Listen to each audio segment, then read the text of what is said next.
just a highlight of what the Dems do and why so many people have been lied to, manipulated, and pretty much controlled and everything through misinformation and lies. It's a self-fulfilling prophecy. You demonize, and then we call it the wrap-up smear. If you want to talk politics, call it the wrap-up smear. You smear somebody with falsehoods and all the rest, and then you merchandise it. And then you write it, and if they see it's reported in the press that this, and this, so they have that validation that the press reported the smear, and then it's called the wrap-up smear. Now I'm going to merchandise the press's report on the smear that we made. And it's a tactic, and it's self-evident. But I think I'm worth the trouble, quite frankly. I love the fray. I'm not disrespectful of people's views. I respect any positive things that people want to say, or even negative. This is exactly what happened to January 6th. Exactly what they tell you they do. But people are too ignorant to wake up and see what's going on. Within hours of January 6th, literally hours, you began to hear that day described as a deadly insurrection, not described by one news outlet or one politician, but in unison by all of them, almost like it was coordinated. A deadly insurrection. That's how history may record January 6th. But the tape that we reviewed from within the building on that day proves it was neither an insurrection nor deadly. Here it is. January 6th, when an estimated 2,000 rioters breached the Capitol building, causing the deaths of 5 police officers. Certain dates echo throughout history. December 7th, 1941. September 11th, 2001. And January 6th. The mob beat officers with anything they had on them. Hockey stick, flagpole, a fire extinguisher.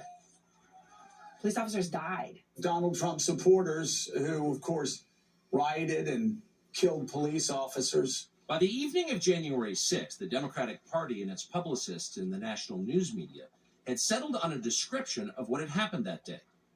They distilled an enormous number of highly complex events that even now we don't fully understand, into a single emotionally laden political slogan, which they've repeated for years with remarkable discipline.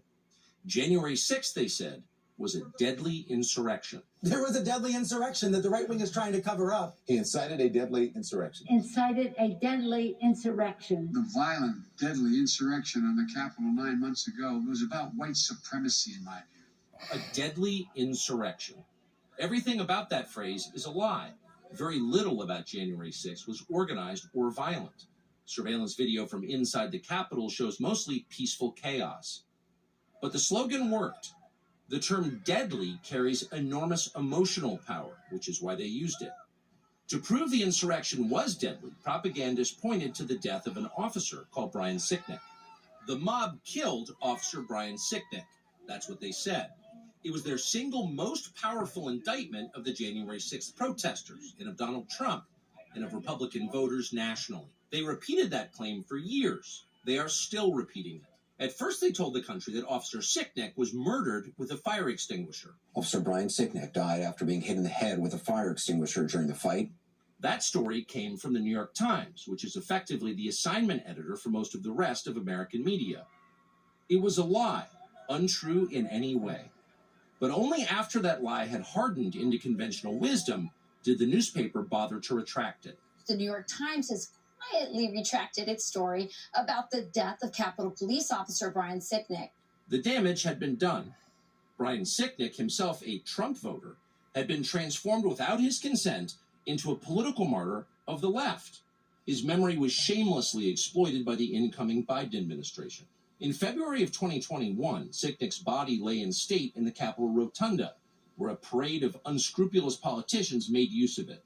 Here's Joe Biden. Breaking down the doors, trying to overturn an outcome of election, and killing several police officers in the meantime. But Brian Sicknick should not be reduced to a prop for the political ambitions of the Democratic Party. He was a human being.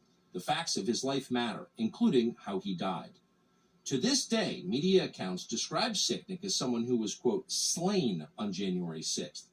The video we reviewed proves that is a lie. Here is surveillance footage of Sicknick walking in the Capitol after he was supposedly murdered by the mob outside.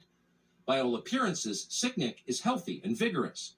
He's wearing a helmet, so it's hard to imagine he was killed by a head injury. Whatever happened to Brian Sicknick was very obviously not the result of violence he suffered at the entrance to the Capitol. This tape overturns the single most powerful and politically useful lie the Democrats have told us about January 6th. And it was indeed a lie. The January 6th committee knew perfectly well that Brian Sicknick was walking normally through the Capitol after he was supposedly murdered by Trump supporters. And they know that because they saw this tape. We can be sure because the footage contains an electronic bookmark that is still archived in the Capitol's computer system. That means that investigators working for the Democratic Party reviewed this tape.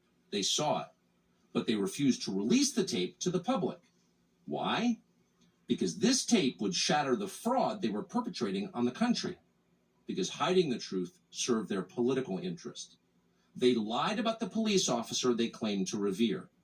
If they were willing to do that, then their dishonesty knew no limits. Subscribe.